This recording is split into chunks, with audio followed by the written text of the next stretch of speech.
Hello guys, आप सभी का हमारे यूट्यूब चैनल नीलम क्लासेस में स्वागत है। हम आपके लेकर आए हिंदी के कुछ मोस्ट इंपॉर्टेंट क्वेश्चन जो आपके प्रीवियस एग्जाम में पूछे जा चुके हैं। हम उन्हीं क्वेश्चन को डिस्कस करेंगे जो आपके एग्जाम में आपको देखने को मिलेंगे। तो आज हम हिंदी में हिंदी पेडागोजी के क्वेश्चन डिस्कस करेंगे। तो चलिए शुरू करते हैं। हमारा फर्स्ट क्वेश्चन क्या कहता है कि पठन सीखने में सबसे बड़ी चुनौती प्रेरणा और बाल साहित्य पाने की है।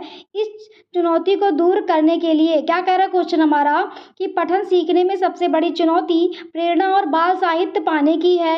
इस चुनौती को दूर करने के लिए क्या करना है, यानी कि क्या कह रहा है कि जो पठन सीखने में जो सबसे बड़ी चुनौती प्रेरणा है यानी कि और बाल साहित्य है, उसको कैसे दूर करने के लिए क्या करेंगे। तो ऑप्शन ए कहता है कि अध्यापक को गृह कार्य के रूप में प्रतिदिन एक पुस्तक पढ़ने के लिए अभिप्रेरित करना। तो गृह कार्य की तो बात करता ही नहीं एनसीएफ हमारा कि बच्चे को गृह कार्य नहीं दो। ऑप्शन बी क्या कहता है कि अध्यापक को अपने घर में एक छोटा सा पुस्तकालय बनाने के लिए प्रोत्साहित करना चाहिए। तो ये भी हमारा इनकरेक्ट हो जाएगा। अध्यापक खुद के रहने के लिए उसके पास जगह नहीं होती है, वो पुस्तकालय कहाँ से बनाएगा। ऑप्शन सी कहता है कि विद्यालय के अधिकारियों को चाहिए कि बच्चों को पुस्तक मेले ले जाया करें जिससे कि वे पुस्तक पढ़ने के लिए प्रोत्साहित हो और रुचि पैदा करें। तो ये भी हमारा इनकरेक्ट हो जाएगा क्योंकि रुचि मेला तो मतलब पुस्तक मेला तो 1-2 दिन का होता है। पढ़ाना हमको बच्चों का क्या है भाई, ज्ञान उसको डेली टू डेली अर्जित कराना है। तो ये भी हमारा इनकरेक्ट हो जाएगा कि मतलब कि मेला बस तो 1 ही 2 दिन का होता है ना, तो ये भी इनकरेक्ट है। ऑप्शन डी क्या कहता है कि बाल साहित्य की सरलता से उपलब्ध जिसमें पठन के लिए प्रोत्साहन और रुचि पैदा करना। तो ऑप्शन जो डी है वो हमारा करेक्ट हो जाएगा क्योंकि क्या कह रहा है कि बच्चे में क्या है, जो बाल साहित्य है उसकी सरलता और उपलब्धता और पठन के लिए प्रोत्साहन और रुचि पैदा करना। बच्चे में क्या करना, रुचि पैदा करना। तो ऑप्शन डी हमारा करेक्ट हो जाएगा। आगे देखते हैं अपना अगला क्वेश्चन। कौशलों के उस समूह को क्या कहेंगे जो बच्चे औपचारिक पठन निर्देशन शुरू करने से पहले विकसित कर लेते हैं, जो बाद के अकादमिक कौशल के लिए बुनियाद प्रदान करता है। क्या कह रहा है क्वेश्चन हमारा कि कौशलों के उस समूह को क्या कहेंगे जो बच्चे औपचारिक पठन निर्देश शुरू करने से पहले विकसित कर लेते हैं और जो बाद में अकादमिक कौशलों के लिए बुनियाद प्रदान करते हैं। तो किसकी बात हो रही है यहाँ पर कि कौशल के उस समूह की बात हो रही है जो औपचारिक पठन करने से पहले की बात हो रही है। जब हम यानी कि जो उसकी बात हो रही है जब हम औपचारिक शिक्षा यानी कि औपचारिक शिक्षा तो हम स्कूल में अर्जित करते हैं, ठीक है, स्कूल। और यहाँ पर बात किसकी हो रही है, स्कूल जाने से पहले की शिक्षा की बात हो रही है क्योंकि जो हम पहले की शिक्षा है उसमें क्या करते हैं, वो मदद करते हैं, अकादमिक कौशल में क्या करते हैं, मदद करते हैं, यही तो बात हो रही है। तो उसको क्या कहेंगे। तो ऑप्शन ए कहता है उद्गामी साक्षरता, ऑप्शन बी कहता है उद्गामी यानी कि इमरजेंट समाधान, ऑप्शन सी कहता है उद्गामी पाठचर्या और ऑप्शन डी कहता है उद्गामी गुणधर्म। तो उद्गामी गुणधर्म और पाठचर्या और समाधान की बात नहीं हो रही। ऑप्शन ए हमारा करेक्ट हो जाएगा, उद्गामी साक्षरता की बात हो रही है। किसकी बात हो रही है, उद्गामी साक्षरता, जो हम अपने परिवार से सीखते हैं यानी कि स्कूल जाने से पहले की शिक्षा की यहाँ पर बात हो रही थी। और बात किसकी हो रही थी कि जब हम मतलब जो हम पहले की जो शिक्षा प्राप्त करते हैं उसकी बात हो रही थी और पहले जो प्राप्त कर लेते हैं और फिर इसके बाद जो अकादमिक कौशल यानी कि स्कूल में जो हम शिक्षा प्रदान करते हैं उसमें क्या करती है, मदद करती है। तो ऑप्शन ए जो है वो हमारा करेक्ट हो जाएगा। इमरजेंट लिटरेसी की यहाँ पर बात हो रही थी यानी कि उद्गामी साक्षरता। आगे देखते हैं अपना अगला क्वेश्चन। यहाँ एक ऐसी स्थिति दी जा रही है जहाँ विद्यार्थी को विषय के प्रति समझ बनाने के लिए विषय के प्रति विपरीत वाले दृष्टिकोण से परिचित करवाया जाता है। इस प्रक्रिया द्वारा विद्यार्थी में किसके विकास का प्रयास किया जा रहा है। क्या कह रहा है क्वेश्चन हमारा कि यहाँ एक ऐसी स्थिति दी जा रही है जहाँ विद्यार्थी को विषय के प्रति समझ बनाने के लिए विषय के विपरीत वाले दृष्टिकोण से परिचित करवाया जाता है। इस प्रक्रिया द्वारा विद्यार्थी में किसके विकास का प्रयास किया जा रहा है, यानी कि क्या कह रहा है कि यहाँ पे भाषा के बारे में समझ विकसित कराना चाहता है। क्या करना चाहता है कि भाषा के बारे में वो समझ विकसित कराना चाहता है, मतलब जो शिक्षक है कि वो करना क्या चाहता है कि जैसे कि हम आपको ये पढ़ा रहे हैं, हिंदी लैंग्वेज पढ़ा रहे हैं, तो हम ये कह रहे हैं कि आप हिंदी लैंग्वेज पढ़ो, कोई दिक्कत नहीं होगी, ऐसी बात नहीं, रोज कंटिन्यू क्लासेस करेंगे डेली टू डेली, हैं, तो जिससे कि आपको हेल्प मिलेगी। तब भी आप कहते हैं पता नहीं कर पाएंगे कि नहीं। फिर हम कहते हैं कि जो है अच्छा आप हिंदी लैंग्वेज पढ़ो, उससे आपको संस्कृत लैंग्वेज में भी क्या करेगी, मदद मिलेगी। तो आप जाते हैं उसको वहाँ पे पहले हिंदी पढ़ते हैं, फिर संस्कृत पढ़ते हैं, चेक करते हैं। तो वहीं पे यहाँ पे बात हो रही कि भाषा की समझ बनाने की बात हो रही है, तो ये क्या कहलाएगा, और यानी कि क्रिटिकल थिंकिंग की यहाँ पर बात हो रही है। क्रिटिकल थिंकिंग को बढ़ावा देने की बात हो रही है, यानी कि विद्यार्थियों के जो पूर्व अनुभव हैं उनको विद्यार्थी क्या करेगा, खुद करके सीखेगा, उसके बारे में यहाँ पर बात हो रही है। तो ऑप्शन ए क्या कहता है कि समालोचनात्मक विश्लेषण। ऑप्शन बी कहता है कि प्रक्रिया आधारित शिक्षण शास्त्र।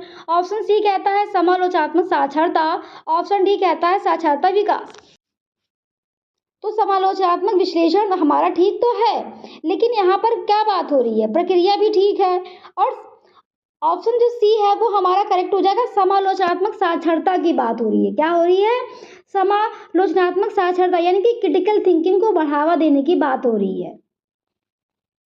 तो ऑप्शन सी जो है वो हमारा करेक्ट हो जाएगा, क्योंकि क्या कह रहा है कि वो उसको परिचित, विषय से परिचित करवाने की बात कर रहा है ना, विद्यार्थी की समझ के बेहतर बनाने की बात कर रहा है। तो ऑप्शन सी जो है वो हमारा करेक्ट हो जाएगा। आगे देखते हैं अपना अगला क्वेश्चन। जब पाठकों से अपेक्षा की जाती है कि वे किसी पाठ सामग्री के प्रत्यक्ष या निष्कर्ष वाले अर्थ से आगे जाएं, यह किस पर आधारित होगा। क्या कह रहा है क्वेश्चन हमारा कि जब पाठकों से यह अपेक्षा की जाती है कि वे किसी पाठ सामग्री के प्रत्यक्ष या निष्कर्ष वाले अर्थ से आगे जाएं, यह किस पर आधारित होता है। यानी कि क्या कह रहा है कि आपको क्या करना है कि जो पाठ सामग्री के जो प्रत्यक्ष और निष्कर्ष वाले अर्थ हैं उनसे क्या है, आपको आगे जाने की यहाँ पर बात वो कह रहा है, किस पर आधारित होगा। तो यानी कि जैसे कि हम आपको पढ़ा रहे हैं, तो आपने कहा कि मतलब सिर्फ आंसर बता दिए जाएं, बाकी आप उसको समझे ना, तो ये तो हमारा गलत हो जाएगा ना। आपको क्या करना है कि उसके बारे में समझ बनानी है। अगर ये आंसर सही है तो इसके और भी आंसर हो सकते हैं, ये आपको बनाना है, गहन चिंतन करना है आपको। तो ऑप्शन ए कहता है कि पाठ सामग्री की पुनः प्राप्ति व समझ। तो पुनः प्राप्ति और समझ की बात नहीं हो रही। ऑप्शन बी कहता है कि मूल्यांकन और प्रतिबिंबित गहन चिंतन। तो यही तो हो रहा है ना कि निष्कर्ष मतलब मूल्यांकन के प्रति क्या करना है, गहन चिंतन आपको बनाना है। ऑप्शन सी क्या कहता है कि अपने शब्दों में कहना और सारांशीकरण। तो ये भी इनकरेक्ट है। ऑप्शन डी कहता है कि बारीकी और सरसरी तौर पर पढ़ना। सरसरी तौर पर पढ़ना तो ऊपरी ऊपरी पढ़ना होता है ना। तो ऑप्शन बी जो है वो हमारा करेक्ट हो जाएगा। आगे देखते हैं अपना अगला क्वेश्चन। कक्षा 3 की अध्यापिका ने अपने शिक्षार्थियों के श्रवण कौशल का आकलन करना है, उसे इसके किस गतिविधि का संचालन करना चाहिए। क्या कह रहा है क्वेश्चन हमारा कि कक्षा 3 की अध्यापिका ने अपने शिक्षार्थियों के श्रवण कौशल का आकलन करना है, उसे इसके किस गतिविधि का संचालन करना चाहिए। तो ऑप्शन ए कहता है कि मतलब श्रवण कौशल का आकलन करना है यहाँ पर। तो ऑप्शन ए कहता है कि सुनाई गई कहानी पर चित्र बनाने के लिए कहना। ऑप्शन बी कहता है कि पढ़ी गई सामग्री से शब्दों का अर्थ बताने के लिए कहना। ऑप्शन सी कहता है कि विद्यार्थियों को 4 से 5 वाक्यों में स्वयं का परिचय देने के लिए कहना। ऑप्शन डी कहता है कि दिखाए गए चित्र को 3 वाक्यों में वर्णन करने के लिए कहना। तो 3 वाक्यों में वर्णन करने के लिए भी कहना, ये भी हमारा इनकरेक्ट हो जाएगा। और पढ़ी लिखी मतलब 4 से 5 वाक्यों में स्वयं परिचित कराना भी इनकरेक्ट है। और पढ़ी गई सामग्री का शब्दों का अर्थ बताने में नहीं है, वो क्या कह रहा है कि सुनी जो कहानी है उस पर चित्र बनाने के लिए कहना। तो ऑप्शन ए जो है हमारा करेक्ट हो जाएगा। यही आकलन की गति जो है, गतिविधि है, वो क्या है, बेस्ट है कि भाई जो कहानी उसने सुनी है उस पर क्या करे, चित्र बनाए। तो श्रवण कौशल का जो आकलन होगा वो क्या होगा, सबसे बेस्ट तरीका होगा। तो ऑप्शन ए जो है वो हमारा करेक्ट हो जाएगा। आगे देखते हैं अपना अगला क्वेश्चन। भाषा की कक्षा में अध्यापिका ने विद्यार्थियों को पिछले माह में की गई उद्घोषणाओं और वक्तव्यों का विश्लेषण करने के लिए कहा। यहाँ अध्यापिका किस बात पर बल दे रही है। क्या कह रहा है क्वेश्चन हमारा कि भाषा की कक्षा में अध्यापिका ने विद्यार्थियों को पिछले माह में की गई उद्घोषणाओं और वक्तव्यों का विश्लेषण करने के लिए कहा।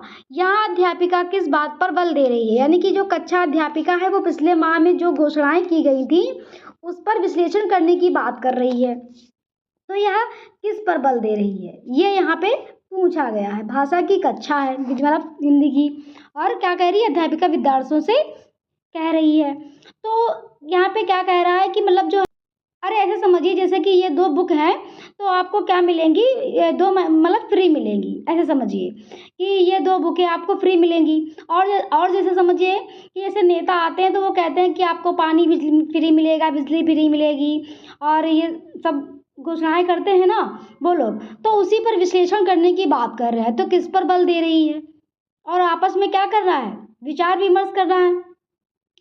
तो ऑप्शन ए कहता है कि लिखित विमर्श चिंतन, तो लिखने की कोई बात नहीं कर रही। ऑप्शन बी कह रहा है मुद्रित विमर्श चिंतन, तो मुद्रित की भी बात नहीं, मुद्रित लिखने की बात नहीं कर रही। ऑप्शन सी कहता है वाचिक विमर्श चिंतन, तो वाचिक विमर्श चिंतन यानी कि ऑप्शन सी हमारा करेक्ट हो जाएगा। कि वाचिक विमर्श चिंतन क्या होता है, वाचिक विमर्श चिंतन ये होता है कि मौखिक मतलब मौखिक रूप के माध्यम से जब हम किसी विषय पर चर्चा करते हैं, विचार विमर्श करते हैं। भाषा के 3 प्रकार होते हैं, एक लिखित होता है, सांकेतिक होता है, एक वाचिक होता है। लिखित में क्या होता है, लिखने पर जोर दिया जाता है, सांकेतिक यानी कि साइन लैंग्वेज पे जोर दिया जाता है, और वाचिक यानी कि बोलने की बात। तो जब हम विचार विमर्श करेंगे तो बोलेंगे ही ना, तभी तो उसका विश्लेषण होगा। तो ऑप्शन जो सी है वो हमारा करेक्ट हो जाएगा। आइए देखते हैं अपना अगला क्वेश्चन, भाषा और चिंतन में संबंध होता है। क्या कह रहा है क्वेश्चन हमारा कि भाषा और चिंतन में संबंध होता है, तो क्या होता है। ऑप्शन ए कहता है आंशिक रूप से सही, तो आंशिक रूप से सही नहीं होता। ऑप्शन बी कहता है पूर्णतः सही, तो ऑप्शन बी हमारा करेक्ट हो जाएगा कि भाषा और चिंतन में संबंध कैसा होता है, पूर्णतः सही होता है। क्योंकि अगर हमारे अंदर कोई चिंतन आता है तो भाषा का तो यूज करेंगे ही ना हम। भाई अगर हमारे अंदर कोई चिंतन करना है तो उसमें भाषा का तो यूज करेंगे। तो इसका क्या होता है, पूर्णतः ये सही है, चिंतन और भाषा का संबंध होता है। ऑप्शन बी हमारा करेक्ट हो जाएगा। आगे देखते हैं अपना अगला क्वेश्चन, एक अध्यापिका होने के नाते आपका मुख्य ध्यान किस पर नहीं होना चाहिए। क्या कह रहा है क्वेश्चन हमारा कि एक अध्यापिका होने के नाते आपका मुख्य ध्यान किस पर नहीं होना चाहिए, यानी कि किसकी बात कर रहा है, निगेटिव की वो बात कर रहा है। ऑप्शन ए कहता है कि विभिन्न भाषाओं की स्वीकृति, तो विभिन्न भाषाओं की स्वीकृति तो आपको देनी है ना, कि प्रत्येक बच्चे की मातृभाषा क्या होती है, बहुत महत्वपूर्ण है।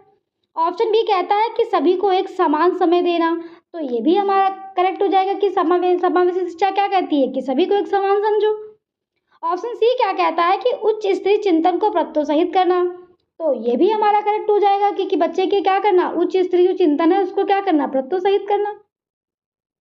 ऑप्शन डी क्या कहता है कि विशिष्ट वर्ग की संस्कृति को सुमनत करना यानी कि प्रमोट करना, तो ये हमारा इनकरेक्ट हो जाएगा। क्योंकि बच्चे की जो संस्कृति होती है वो सब उसको अलग करने की क्यों बात हो रही है, वर्ग में विशिष्ट जैसे ऐसे समझिए कि कोई बच्चा हिंदू वर्ग का है तो उसकी संस्कृति विशिष्ट है, बाकी जो अन्य धर्म के लोग हैं उनकी संस्कृति बेकार है। तो ऐसा थोड़ी ना करना है कि सिर्फ विशिष्ट वर्ग के ही संस्कृत को आपको प्रमोट करना है, मानना है, ऐसा नहीं है। सबकी संस्कृति चाहे हिंदू मुस्लिम सिख कोई भी वर्ग का लोग हो, जातिवाद के उनकी सबकी संस्कृति क्या है, सबकी संस्कृति को क्या करना है, आपको मानना है। तो जो गलत है वही हमारा सही है क्योंकि पूछा ही निगेटिव था। तो ऑप्शन डी हमारा करेक्ट हो जाएगा। आगे देखते हैं अपना अगला क्वेश्चन, अभिकथन यानी कि एजर्सन क्या कहता है कि विद्यालय में प्रवेश करने वाले सभी बच्चे अपनी आयु के अनुसार भाषा के सक्षम प्रयोगकर्ता होते हैं। क्या कह रहा है अभिकथन यानी कि एजर्सन हमारा कि विद्यालय में प्रवेश करने वाले सभी बच्चे अपनी आयु के अनुसार भाषा के सक्षम प्रयोगकर्ता होते हैं। तो ये तो हमारा करेक्ट हो जाएगा क्योंकि क्या कह रहा है कि जो विद्यालय में प्रवेश करते हैं तो बच्चे अपनी आयु के अनुसार ही तो सक्षम करता होते हैं ना, करेक्ट है हमारा ऑप्शन। और तर्क यानी कि रीजनिंग क्या कहता है कि भाषिक और संस्कृत विविधता के कारण वे अपनी योग्यता का प्रदर्शन नहीं कर पाते। यानी कि रीजनिंग क्या कहता है कि भाषाई और सांस्कृतिक विविधता के कारण वे अपनी योग्यताओं का प्रदर्शन नहीं कर पाते। तो ये हमारा इनकरेक्ट हो जाएगा क्योंकि तर्क और भाषा और विविधता के कारण तो अपनी योग्यता का प्रदर्शन करते हैं ना, लेकिन ये कह रहा है कि नहीं करते हैं। भाई जैसे कि ऐसे समझिए कि हिंदी है तो उसको संस्कृत भाषा है उसकी, अरबी है तो उसकी मुस्लिम भाषा है, पंजाब मुस्लिम है और पंजाबी है तो उसकी क्या पंजाबी जिसकी भाषा है उसको क्या है, सिख है। तो ये तो है ना कि अपनी भाषा और संस्कृत से वो क्या प्रदर्शन कर सकते हैं ना। तो ए हमारा करेक्ट है और आर हमारा इनकरेक्ट है। तो ऑप्शन सी हमारा करेक्ट हो जाएगा कि ये सही है परंतु आर गलत है। आगे देखते हैं अपना अगला क्वेश्चन। एक बालक को यह समझ है कि किसी कागज पर मुद्रित लिखित सामग्री अर्थपूर्ण शब्दों को प्रस्तुत करती है और ये शब्द बोली जाने वाली भाषा से संबंधित हैं। उनमें किसका विकास हो चुका है? क्या कह रहा है क्वेश्चन हमारा कि एक बालक को यह समझ है कि किसी कागज पर मुद्रित लिखित सामग्री अर्थपूर्ण शब्दों को प्रस्तुत करती है और ये शब्द बोली जाने वाली भाषा से संबंधित हैं। उनमें किसका विकास हो चुका है? यानी कि क्या कह रहा है कि क्वेश्चन कि जो मुद्रित यानी कि लिखित जो भाषा है उसका जो अर्थपूर्ण शब्द को प्रस्तुत करती है और जो शब्द बोली जाने वाली यानी कि जो हम बोलचाल में जो भाषा संबंधित करते हैं उसका क्या है, उसका जो लिखित सामग्री है उसके अर्थपूर्ण शब्दों में प्रस्तुत कर रही है, तो ये क्या कहलाएगा? तो ऑप्शन ए कहता है कि पृष्ठों की जागरूकता का। तो पृष्ठों की जागरूकता यानी कि सिर्फ पन्नों की जागरूकता है, ऐसा नहीं है। ऑप्शन बी क्या कहता है कि मुद्रित लिखित सामग्री की जागरूकता। तो ऑप्शन बी हमारा करेक्ट हो जाएगा कि जो बोली जाने वाली जो भाषा है आम जो हम बोलते हैं उसकी जागरूकता उसमें है और क्या कर रही है, लिखित सामग्री के अर्थपूर्ण रूप में है। ऑप्शन सी क्या कहता है कि अर्थ की जागरूकता। तो सिर्फ अर्थ की जागरूकता नहीं है, उसमें लिखित सामग्री की भी जागरूकता है। तो BCS से हमारा बी ऑप्शन करेक्ट है। ऑप्शन डी क्या कहता है, स्वनिम जागरूकता। तो स्वनिम जागरूकता वो होती है जिसमें ध्वनि जो ध्वनि की सबसे छोटी इकाई होती है। तो बी आंसर हमारा करेक्ट हो जाएगा। आगे देखते हैं अपना अगला क्वेश्चन। भाषा अधिगम में चुनौतीपूर्ण अवधि वह आयु है। क्या कह रहा है क्वेश्चन हमारा कि भाषा अधिगम में चुनौतीपूर्ण अवधि वह आयु है, यानी कि जो भाषा अधिगम है उसमें जो चुनौतीपूर्ण आयु है वो है। तो ऑप्शन ए कहता है कि जब बच्चे अकादमिक भाषा सीखना शुरू करते हैं, तो ये हमारा इनकरेक्ट हो जाएगा। ऑप्शन बी क्या कहता है कि जब भाषा सीखने के लिए सर्वाधिक रूप से ग्रहणशीलता हो। तो चुनौती क्या हो, मतलब अगर आपके सामने कोई चुनौती हो तो आप क्या करें, उसको स्वाभाविक रूप मतलब सर्वाधिक रूप से ग्रहणशीलता हो। ऐसे समझिए कि टीचर भी है, किताब भी है, नियम भी है, सब कुछ है, लेकिन फिर भी आप कहीं फिजिकल मतलब रूप से कहीं आप परेशान हैं, कहीं मेंटल रूप से परेशान हैं, तो लेकिन आपको ये चुनौती है, लेकिन आपको क्या करना है, उसको ग्रहण करना है। तो ऑप्शन बी जो है वो हमारा करेक्ट हो जाएगा, क्योंकि वो क्या कर रहा है कि भाषा सीखने के लिए सर्वाधिक रूप से ग्रहणशीलता ही होनी चाहिए, यही हमारी चुनौती है। ऑप्शन बी जो है वो हमारा करेक्ट हो जाएगा। और बाकी सीखने में रोक देते हैं ये इनकरेक्ट है, और जब बच्चे सीखना शुरू करते हैं ऐसा नहीं है। वो तो क्या कह रहा है कि चुनौती वही है कि जब हम उस भाषा को ग्रहण कर लें ना, कितनी भी दिक्कत आए। तो ऑप्शन बी जो है वो हमारा करेक्ट हो जाएगा। आगे देखते हैं अपना अगला क्वेश्चन। एक पाठ्य सामग्री को पढ़ाने के बाद बालक संसार के प्रति अपने ज्ञान के संदर्भ में विषय वस्तु पर चिंतन करता है। बालक द्वारा इस्तेमाल किए गए पठन के इस उपकौशल को क्या कहा जाएगा? क्या कह रहा है क्वेश्चन हमारा कि एक पाठ्य सामग्री को पढ़ाने के बाद बालक संसार के प्रति अपने ज्ञान के संदर्भ में विषय वस्तु पर चिंतन करता है। बालक द्वारा इस्तेमाल किए गए पठन के इस उपकौशल को क्या कहेंगे? इसकी बात हो रही है, ये पाठ्य सामग्री है, पढ़ाने के बाद संसार के प्रति अपने ज्ञान के संदर्भ में विषय वस्तु का चिंतन करना है। और यह जो पठन कौशल है उसको क्या कहेंगे? पठन कौशल का उपकौशल जो है। तो ऑप्शन ए कहता है वैश्विक समझ। तो वैश्विक समझ की नहीं बात हो रही, ना स्थानिक समझ की बात हो रही है, और ना सरसरी तौर पर पढ़ने की बात हो रही है। ये तो हो रही कि पाठ्य सामग्री की व्याख्या समझने की बात हो रही है ना, कि वो यहाँ पे क्या कर रहा है भाई, वो समझ ही तो विकसित कर रहा है। तो जो पाठ्य सामग्री की व्याख्या है उसकी यहाँ पर बात हो रही है। तो ऑप्शन जो डी है वो हमारा करेक्ट हो जाएगा। आगे देखते हैं अपना अगला क्वेश्चन। नाटक, सिनेमा, परिचर्चा, वाद विवाद आदि बच्चों डैश व स्वाभाविक डैश एवं डैश प्रतिक्रिया व्यक्त करने की क्षमता का विकास करने में मदद करते हैं। क्या कह रहा है क्वेश्चन हमारा कि नाटक, सिनेमा, परिचर्चा, वाद विवाद आदि बच्चों डैश व स्वाभाविक डैश एवं डैश प्रतिक्रिया व्यक्त करने की क्षमता का विकास करने में मदद करते हैं। यानी कि आपने बच्चे से कहा नाटक करो, डिस्कशन करो, वाद विवाद, चर्चा परिचर्चा करो, तो ये किसमें विकास में मदद करते हैं? तो ऑप्शन ये कहता है कि मानक। तो जहाँ पे मानक हो उसको तो देखते पहले काट देना चाहिए, इसमें भी मानक, इसको भी काट देना चाहिए। ऑप्शन बी क्या कहता है कि स्वतंत्र, प्रभावी और संस्कृत निष्ठ। ऑप्शन सी क्या कहता है स्वतंत्र, मौखिक, लिखित, यानी कि स्वतंत्र तो है, बच्चे को स्वतंत्र आप छोड़ दो कि वो नाटक, सिनेमा, परिचर्चा में डिस्कशन के द्वारा वो स्वतंत्र है। और फिर कह रहा है कि मौखिक होगा या प्रभाविक, तो मौखिक नहीं होगा, मतलब प्रभाविक नहीं होगा, मौखिक होगा, क्योंकि मौखिक में क्या होता है, अपने विचारों की अभिव्यक्ति हम करते हैं। यही तो है कि मौखिक रूप में हम अपने विचारों की अभिव्यक्ति करते हैं। तो ऑप्शन, और फिर लिखित होगा, तो ऑप्शन सी जो है वो हमारा करेक्ट हो जाएगा, क्योंकि बच्चा क्या होगा, स्वतंत्र होगा, और मौखिक बने की मतलब अपने विचारों की अभिव्यक्ति करेगा, मौखिक और लिखित रूप में। तो ऑप्शन सी जो है वो हमारा करेक्ट हो जाएगा। आगे देखते हैं अपना अगला क्वेश्चन। पाठ पढ़ने पढ़ाने के बाद किस तरह के सवाल बच्चों की समझ का मूल्यांकन करने में सहायक नहीं होते हैं। क्या कह रहा है क्वेश्चन हमारा कि पढ़ने पढ़ाने के बाद किस तरह के सवाल बच्चों की समझ का मूल्यांकन करने में सक्षम नहीं होते हैं। तो यहाँ किसकी बात कर रहा है कि जो निगेटिव है वो आपको बताना है, निगेटिव की यहाँ पर बात हो रही है। तो मतलब मूल्यांकन करना है कि बच्चे की समझ का मूल्यांकन करना है आपको, कि मतलब जब पहले आपने पाठ पढ़ाया और फिर उसका क्या कर रहे हैं, मूल्यांकन कर रहे हैं। तो ऑप्शन ए कहता है कि क्या शिक्षा मिलती है वाला प्रश्न, तो ये तो क्या वाला प्रश्न हो गया, तो ये हमारा करेक्ट है। ऑप्शन बी कहता है कि पढ़े गए पाठ से जोड़ने वाले अपने निजी अनुभवों को व्यक्त करने वाले प्रश्न, तो ये भी हमारा करेक्ट है। ऑप्शन सी कहता है क्यों कैसे वाले प्रश्न, तो ये भी हमारा करेक्ट हो जाएगा, क्योंकि कैसे वाले प्रश्न में मूल्यांकन कर सकते हैं हम। ऑप्शन डी कहता है यदि तो वाले प्रश्न, तो यदि तो वाले प्रश्न नहीं होते, क्योंकि यदि तो वाले प्रश्न में क्या होता है कि अगर तुमने नहीं पढ़ाई की तो तुम फेल हो जाओगे, अगर तुमने पढ़ा नहीं तो तुम घर मारे जाओगे, तो ये वाले यदि तो वाले प्रश्न होते हैं। तो ऑप्शन, और जो ये सब क्या होते हैं, ये सब क्वेश्चन मार्क प्रश्न होते हैं, क्या क्यों कैसे वाले, ये क्वेश्चन मार्क होते हैं ना, इसमें मूल्यांकन होता है। तो ऑप्शन जो डी है वो हमारा करेक्ट हो जाएगा, क्योंकि निगेटिव ही वो पूछ रहा था कि कौन सा सहायक नहीं होगा। तो जो यदि तो वाले प्रश्न होते हैं ये क्वेश्चन मार्क वाले नहीं होते, तो यही हमारा करेक्ट हो जाएगा। जो गलत है वही हमारा सही है।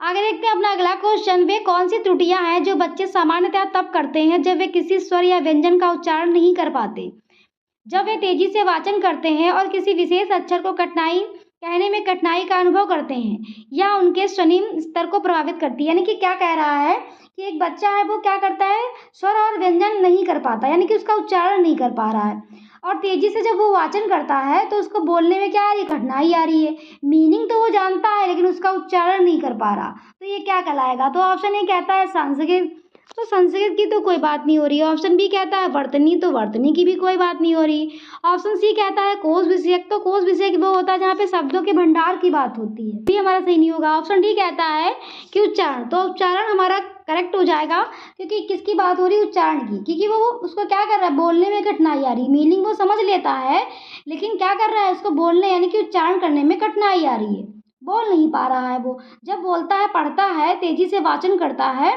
तो वो मतलब जो अक्षर है वो कहने में उसको कठिनाई आती है, रुक जाता है, तो ये क्या कहलाएगा, तो ये उच्चारण होगा। हमारे हिंदी के कुछ मोस्ट इंपॉर्टेंट क्वेश्चन जो आपके प्रीवियस एग्जाम में पूछे जा चुके हैं, हमने उन्हीं क्वेश्चन को डिस्कस किया जो आपके एग्जाम में आपको देखने को मिलेंगे। अगर आपको हमारा चैनल पसंद आया हो तो प्लीज़ लाइक सब्सक्राइब करना मत भूलिएगा। Thank you.